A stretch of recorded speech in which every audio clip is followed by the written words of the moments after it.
예수께서 즉시 제자들을 재촉하사 자기가 무리를 보내는 동안에 배를 타고 앞서 건너편으로 가게 하시고 무리를 보내신 후에 기도하러 따로 산에 올라가시니라.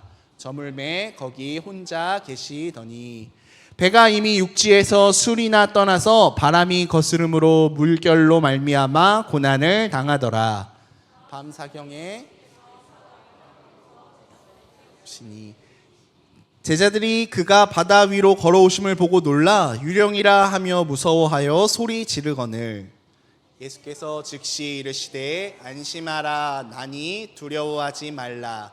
베드로가 대답하여 이르되 주여 만일 주님이시거든 나를 명하사 물 위로 오라 하소서 하니 오라 하시니 베드로가 배에서 내려 물 위를 걸어서 예수께로 가되 바람을 보고 무서워 빠지는지라 소리질러 이르되 주여 나를 구원하소서 하니 예수께서 즉시 손을 내밀어 그를 붙잡으시며 이르시되 믿음이 작은 자여 왜 의심하였느냐 하시고 배에 함께 오름에 바람이 그치는지라. 배에 있는 사람들이 예수께 절하며 이르되 진실로 하나님의 아들이로소이다 하더라. 아멘. 함께 읽은 이 본문 말씀을 근거로 범사의 그 사랑을 인지하는 삶이라는 제목으로 여러분과 말씀 나누기를 원합니다.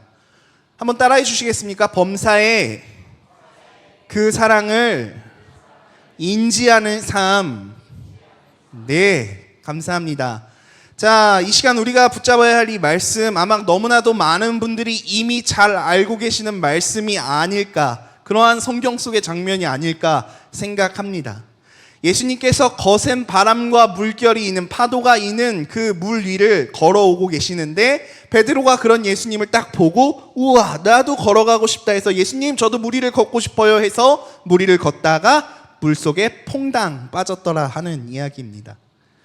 오늘 본문의 이 이야기는 단순히 사람이 물 위를 걸었더라 라는 그러한 기적담이 아니라 이 본문이 우리의 신앙의 가장 기본적인 본질을 드러내주고 증거하는, 나타내는 영적인 교훈이 있더란 말입니다. 오늘 우리는 이 말씀을 통해서 우리에게 주시는 그 말씀이 무엇인지, 지금 나의 시선이 무엇을 향하고 어디를 바라보고 있는지를, 나는 무엇을 바라보며 살아가야 하는지를 점검할 수 있기를 원합니다. 먼저 오늘 본문을 한번 살펴보기를 원합니다. 22절 말씀입니다. 다시 한번 보실까요? 함께 읽어보겠습니다. 시작. 예수께서 즉시 제자들을 재촉하사 무리를 보내는 동안에 배를 타고 앞서 건너편으로 가게 하시고. 아멘. 이 본문에서 우리가 주목해 보아야 하는 몇 가지 단어가 있습니다. 제가 노란색으로 볼드 처리한 4가지 글씨만 한번 읽어볼까요? 시작. 예수께서 재촉하사 배를 타고 가게 하시고. 감사합니다. 지금 제자들이 배를 타고 건너편으로 넘어가고 있어요. 제자들이 왜 배를 탔습니까? 배를 타도록 푸시한 주체는 누구십니까? 네, 예수님께서 제자들을 재촉하셨대요. 무엇을요? 배를 타도록 말이요. 예수님께서 타라고 하셨대요. 즉 지금 제자들은 누구의 말을 듣고 누구를 따라 행동하고 있습니까? 예수님의 말씀을 듣고 행동하고 있는 거예요. 예수님의 말씀을 듣고 그 말씀에 순종해서 그 말씀을 삶으로 옮겼어요. 실천했습니다. 근데 무엇을 만납니까? 가다가 풍랑을 만나는 겁니다. 24절 말씀 보여주시겠어요? 네, 배가 이미 육지에서 술이나 떠나서 바람이 거슬림으로 물결로 말미암아 고난을 당하더라. 제자들은 예수님의 명령을 따라서 배에 탔습니다.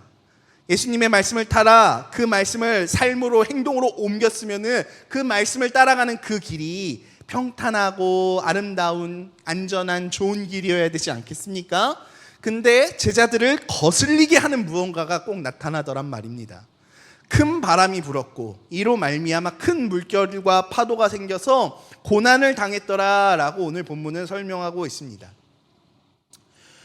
우리가 흔히 착각하는 것이 있습니다. 그게 무엇입니까? 예수님을 따라 그 가르침을 말씀대로 살아가는 그 길이 언제나 꽃길만 같을 거라라는 그러한 착각입니다. 여러분, 근데 그렇지 않습니다. 우리가 주님의 뜻대로 살아가기로 결단했는데 오히려 우리의 일이 더 꼬이고 어려운 상황이 생겼던 적 아마 한 번쯤은 경험해 보셨을 것 같습니다. 하나님, 하나님의 뜻대로 내가 살아가겠습니다 라고 기도는 했는데 상황은 더 안 풀리고 오히려 바람은 더욱더 세차게 불고 그것으로 말미암아 내 신경을 거슬리는 무언가가 우리의 인생 앞에 꼭 나타나더란 말입니다. 그럴 때 우리는 헷갈립니다. 내가 지금 잘못 가고 있는 건가? 어쩌면 하나님 나 버리신 건가? 근데 그게 아닙니다. 믿음의 길을 나아가는 그 여정 가운데, 하나님의 길을 나아가는 그 길 가운데도 반드시 바람을 불어오더란 말입니다. 예수님의 말씀에 순종해서 예수님께서 가라시는 그 믿음의 길을 갈 때 우리를 거슬리게 하는 그 바람을 만나게 돼요. 고난을 당할 때가 있습니다. 나는 왜 예수님 따라서, 예수님 말씀 따라서 나아가는데 왜 내게 이런 일이 생깁니까? 아니요, 주님을 말씀에 따라가기 때문에 오히려 상황이 더 어려워질 때가 있다라는 것입니다. C.S. 루이스라는 작가가 쓴 스크류테이프의 편지라는 것의 그 책에 보면은요, 사단은 예수님을 알지도 못하고 믿지도 않는 그 비기독교인들을 사단은 건들지 않아요. 왜요? 건들 필요가 없다라고 사단이 이야기를 합니다. 왜냐하면 그들은 가만히 냅둬도 알아서 지옥으로 가기 때문이에요. 그러면 사탄이 일을 해야 되는 그 전략을 가지고 계획을 가지고 일을 해야 되는 대상은 누구겠습니까? 전략적으로 은밀하고 교묘하게 고통을 주어서 넘어뜨리고자 하는 그 대상은 우리와 같이 예수님을 알고 그 천국문을 향해 나아가는 사람이란 말이에요. 하나님의 뜻대로 살기로 결단했는데 내 신경을 거슬리는 바람이 우리에게 불어옵니다. 순종의 길에서조차 우리는 고난을 만나게 되더란 말입니다. 여러분, 이 사실을 외면하지 마십시오. 믿음의 여정에서 거슬리는 바람은 피할 수 없는 현실입니다. 여러분에게 질문하고 싶습니다. 지금 여러분에게는 어떤 바람이 불어오고 있습니까? 어떤 바람이 여러분의 삶을 거슬리게 합니까? 경제적인 어려움입니까? 미래에 대한 막연함, 막막함입니까? 아니면은 인간관계로부터 오는 상처입니까? 혹은 죄의 유혹입니까?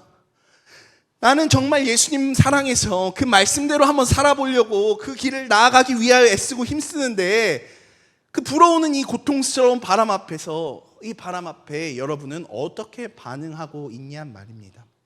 오늘 본문에 이 바람을 만난 제자들은 어떻게 반응했을까요? 25절, 26절 말씀 한번 봅시다. 함께 읽어보겠습니다. 시작.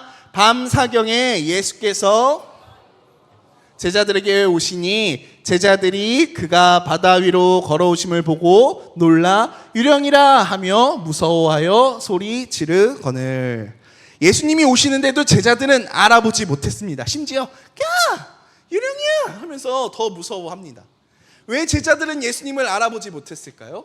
두려움이라는 그것이 눈앞에 가려졌기 때문이에요. 여러분, 이런 경험 해보신 적 없으세요? 주님께서 함께하고 계시는데도, 하나님이 손길이 나와 함께하고 계시는데도 불구하고 두려움 때문에 상황에 눌려서 그거를 바라보지 못하는 거예요. 여러분, 이게 오늘날 우리들이 살아가는 우리의 삶의 모습이 아닐까라고 저는 생각합니다. 어려움이 닥치면은 하나님의 손길을 의심합니다. 하나님 지금 뭐 하시는 거야? 나를 위해 일하시고 계신다고 약속하신 거 하나님, 나와 함께 하신다고 약속하신 거 하나님, 지금 뭐 하고 계신 거지? 두려움이 가득해서 주님이 오셔도 그 주님이 주님인지조차 알아보지 못하는 것입니다. 그리고 그 주님을 우연이다 하면서 오해한다라는 거예요. 주님은 우리의 인생의 풍랑 속으로 찾아오십니다. 그러나 두려움에 사로잡힌 사람은 그 주님이 주님인지조차 알지 못한다라는 말이죠. 여러분, 이 두려움이 우리의 신앙의 눈을 멀게 합니다. 두려움은 영적인 분별력을 빼앗아 갑니다. 두려움이 하나님의 뜻을 오해하게 만들더란 말입니다. 이렇게 두려움에 떨고 있는 제자들을 향해서 예수님께서 찾아와 말씀하십니다. 27절입니다. 보여주세요. 넘겨주세요. 감사합니다. 함께 읽어보겠습니다. 시작. 예수께서 두려워하지 말라. 베드로가 대답하여 이르되 주여, 만일 주님이시거든 나를 명하사 물 위로 오라니 오라 하시니 베드로가 배에서 내려 물 위를 걸어서 예수께로 가되 라고 말씀하십니다. 네. 예수님께서 안심하라, 나니까 두려워하지 말라라고 말씀하세요. 그리고 그 베드로의 간구에 오라라고 말씀하십니다. 여기서 중요한 사실이 있죠.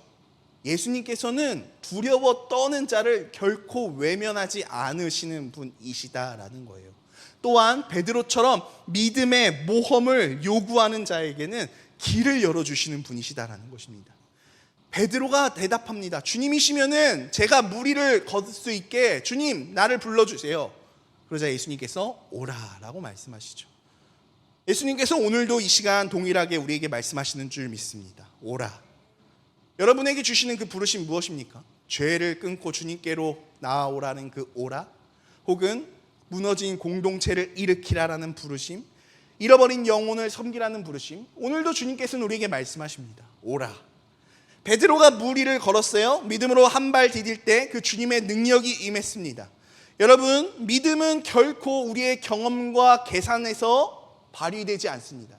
계산으로 그게 이게 계산되지 않아요. 무리를 걷는다라는 것, 그게 인간의 상식으로 가능한 일입니까? 하지만 주님께서 부르시면 가능한 줄 믿습니다. 순종의 발걸음 위에 하나님의 놀라운 기적이 일어나더란 말입니다. 여러분, 혹시 지금 어떠한 결정을 망설이고 계시는 분이 계십니까? 주님께서 오라 하실 때 망설임 없이 담대함으로 발을 내디딜 수 있기를 주님의 이름으로 축복합니다. 이어서 30절 보겠습니다. 바람을 보고 무서워 빠져가는지라 소리질러 이르되 주여 나를 구원하소서 하니, 여기서 오늘 본문, 오늘 내용의 핵심 주제가 나옵니다. 베드로가 무엇을 보고 무서워했다고요? 바람을 보고 무서워했다고요. 그 순간 물에 퐁당 빠졌대요. 오라라고 말씀하시는 그 예수님의 말씀을 듣고 믿고 물 위에 발을 디뎠을 때는 물을 걸을 수가 있었는데, 주님을 보고 걷던 그 내 믿음의 발걸음이, 내 능력으로는 감히 행할 수 없는 그 기적의 발걸음이 흔들리기 시작합니다. 언제 흔들렸다고요? 예수님을 바라봤던 그 내 시선이 풍랑으로 옮겨지는 그 순간 내가 물속에 빠져버리더란 말입니다.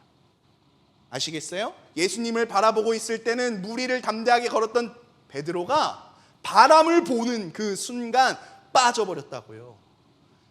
주님을 보고 걸었던 그 믿음의 발걸음이, 내 능력으로는 감히 행할 수도 없던 그 놀라운 기적의 발걸음이 흔들리기 시작합니다. 풍랑을 바라보는 순간, 바람을 바라보는 순간. 여러분, 이처럼 우리의 실패는요, 환경의 문제가 우리의 삶을 덮쳐오기 때문이 아니에요. 다시, 우리의 실패는 환경 때문이 아니라고요. 우리는 종종 내가 감당할 수 없는 어떠한 환경이, 인생의 풍파가 나를 덮쳤기 때문에 내가 이러한 고통과 어려움과 슬픔과 아픔을 겪는다라고 생각해요. 근데 그렇지 않아요. 우리가 고통스러운 이유는 무엇입니까? 마땅히 바라보아야 할 것을 바라보지 않는 그것에 우리의 문제가 있더란 말입니다. 우리가 바라보아야 할 것을 바라보지 않고 우리의 시선을 다른 데 빼앗겼기 때문이에요. 주님 대신 문제를 바라볼 때 물속으로 빠져듭니다. 주님 대신 유혹을 바라볼 때 우리는 물속으로 빠져들어요. 주님 대신 세상의 성공을 바라볼 때 우리는 물속으로 빠져듭니다. 주님 대신 사람과 사람과의 관계, 평가를 바라볼 때 우리는 물속으로 빠져듭니다. 여러분은 지금 무엇을 바라보며 살아가고 계십니까? 무엇이 여러분의 시선을 사로잡고 있습니까? 지금 당신은 주님을 보고 있습니까? 아니면은 불어오는 바람을 보고 계십니까? 고통스러우신가요? 상처받으셨나요? 누군가로, 무언가로 인하여서 화가 나십니까? 예수님을 바라볼 수 있기를 주님의 이름으로 축원합니다. 그분은 좋으신 우리의 아버지가 되시고, 그분께는 슬픔이 없고 절망이 없고, 예수님을 바라보는 자에게는 기쁨과 감사함이 있습니다. 이처럼 우리의 이 사람이 물에 빠지지 않고 날마다 계속해서 예수님만 바라본다면은, 그 기적의 삶을 날마다 살아간다면 그 사람 얼마나 행복할 수 있겠습니까? 내가 예수님만 바라보고 다른 어떤 것에 흔들리지 아니하고, 하지만 물속에 빠져서 고생이란 고생은 또 직살나게 해봐야 예수님 도와주세요 찾는 게 우리의 모습 아니겠습니까? 베드로 또한 그렇게 물에 빠져서 예수님께 외칩니다. 주님, 나를 도와주세요. 구원해 주세요. 베드로가 빠져들 때 그는 주님께 소리쳤어요. 그리고 예수님은 베드로의 손을 잡아주시죠. 여러분, 고통 속에 있을 때에도 우리에게 소망이 있는 이유가 있습니다. 그것은 주님을 바라보지 못한다라고 해서 우리의 인생이 끝나는 게 아니에요. 바람이 불어서 바람을 보고 내가 물에 빠졌을지언정 그곳에서 우리가 주님을 찾고 부르면, 하나님 나 좀 살려주세요 하면은 우리에게 다가와서 손 내밀어 우리를 붙들어 주시는 그 주님이 우리와 함께 계시기 때문입니다. 지금 여러분이 빠져가고 있는 그곳은 무엇입니까? 죄의 습관에 빠져가고 있습니까? 혹은 두려움에 사로잡혔습니까? 절망에 사로잡혔습니까? 주님을 부르시고 찾으실 수 있기를 바랍니다. 오늘 이 베드로가 물에 빠졌을 때 주님 나를 구원해 주세요 할 때 예수님께서 그 베드로의 손을 잡아 들어 올려주셨던 것과 같이 베드로를 구한 그 예수님께서는 말씀하십니다. 믿음이 작은 자야 왜 의심하니? 예수님은 책망하십니다. 이것은 뭐 이렇게 막 짜증을 내고 이런 게 아니라 사랑이 없는 책망이 아니라 깨우쳐 주시고 믿음을 세워 주시기 위한 책망입니다. 우리의 신앙의 문제 중 하나, 그것은 의심이라고 생각합니다. 하나님이 전지전능하신 하나님이시다라는 것을 내가 알지만 지금 내 눈앞에 펼쳐진 저 큰 파도와 바람은 어떻게 하지? 하나님 정말 나를 도와주실까? 하나님 이 문제를 정말 해결하실 수 있는 분일까? 하나님 나를 인도하시는 분이 맞을까? 끊임없이 계산하고 하나님의 능력을 의심합니다. 그런 여러분을 향하여 주님은 오늘도 묻고 계세요. 믿음이 작은 자여 왜 의심하느냐? 오늘 이따가 기도하실 때 솔직하게 한번 기도해 보십시오. 주님, 제가 주님을 의심했습니다. 주님, 제가 바람을 바라보았습니다. 이제 주님만을 바라보겠습니다. 찬양팀 준비 좀 해주세요. 여러분이 하나님 앞에 나와 가장 많이 기도드리는 기도 제목 어떤 기도 많이 드리세요? 저는요 개인적으로 기도할 때 이런 기도 많이 드리는 것 같아요. 하나님, 저와 좀 함께 해주세요. 제가 어디에 있든지 무엇을 하든지 누굴 만나든지 간에 하나님 저와 함께 해주세요. 나의 도움이시고 나의 피할 방패가 되신 하나님, 오늘도 연약한 자를 들어 새 일을 행하여 주실 그 주님의 이름을 찬양합니다. 하나님 나랑 좀 함께 해주세요. 하나님 나랑 함께 해주세요. 이런 기도 정말 많이 합니다. 여러분은 어떠세요? 이런 기도 안 하세요? 하나님 나랑 함께 해주세요 이런 기도 저만 하나요? 근데요 어느 날과 다름없이 평소와 다름없이 입버릇처럼 하나님 저와 함께 해주세요, 하나님 저와 함께 해주세요 이렇게 기도하는데 제 마음 가운데 이런 울림이 있더라고요. 하나님은 너를 사랑하셔. 하나님은 너와 언제나 함께 하신다. 네가 무엇을 하든지 어디에 있든지 누굴 만나든지 너를 위해 하나뿐인 아들을 아끼지 아니하신 그 하나님의 손길과 관심과 눈빛이 언제나 너와 함께 하신다. 약속했잖아. 세상 끝날까지 내가 너와 함께 하겠다라고. 근데 문제가 하나 있어. 문제가 그게 뭔 줄 아니? 문제는 내가 너와 함께하지 않는 그게 아니라 나는 너와 여전히 함께하고 있는데 너의 삶을 인도하고 너의 삶을 통하여 일하고 있는데 진짜 문제는 네가 나를 바라보지 않는다는 거야. 나는 언제나 너와 항상 함께하고 있었어. 어제도 오늘도 내일도 영원토록 너와 함께하고 있었는데 진짜 문제는 그런 네가 나를 바라보지 않는다라는 거야. 환경 바라보고 상황 바라보고 때로는 돈 바라보고 주변 사람들 의식하느라고 나를 바라보지 않아. 맨날 나와 함께 해달라고 기도만 하면은 뭐하니? 정작 네가 너와 함께하는 지금 나를, 하나님을 지금 이 순간조차도 의지하지 않고 바라보고 있지 않잖아. 이런 울림이 제 안에 울리더라고요. 그때부터 제 기도가 조금 바뀌었어요. 하나님 함께 해주세요. 제가 어디에 있든지 저와 함께 해주셔야 돼요. 이게 아니라 그때부터 제 기도가 이렇게 바뀌었어요. 하나님, 오늘도 신실하게 성실하게 내 삶을 이끄시고 일하시는 나와 동행하시는 그 하나님, 나의 모든 시간 속에서 하나님의 놀라운 일을 행하여 주실 그 하나님, 그 주님을 제가 보게 해주세요. 그 인자하신 하나님의 사랑을 의식하며 살아갈 수 있게 해주세요. 사랑하는 여러분, 바람이 불어옵니다. 이번 주 중에 진짜 비도 많이 오고 천둥 번개 바람도 거세게 불렀는데 이처럼, 맞아요, 소리 나올 정도로 진짜 바람이 많이 불었는데 이처럼 종종 우리의 눈앞에 거센 비 바람이 우리의 삶을 닥쳐오더란 말입니다. 우리는 두려움에 사로잡힙니다. 바람을 보고 빠져들기도 합니다. 근데 주님은 오늘도 우리에게 이렇게 말씀하십니다. 오라, 두려워하지 말라. 믿음이 적은 자야 왜 의심하느냐? 내가 너와 함께 하고 있다. 여러분, 이제는 우리의 시선을 돌릴 수 있기를 원합니다. 바람 보지 말고, 환경 바라보지 말고, 유혹 보지 말고, 내 귀에 들리는 거, 내 눈에 보이는 거 그거 바라보지 말고 우리 예수님 바라봅시다. 그분이 우리의 삶을 붙드시고 우리를 구원하시고 우리의 삶이라는 그 배 안에 우리와 함께 하십니다. 무엇을 하든지 간에 그 분야의 기본기가 충실해야 된다라는 사실 다 아시지 않습니까?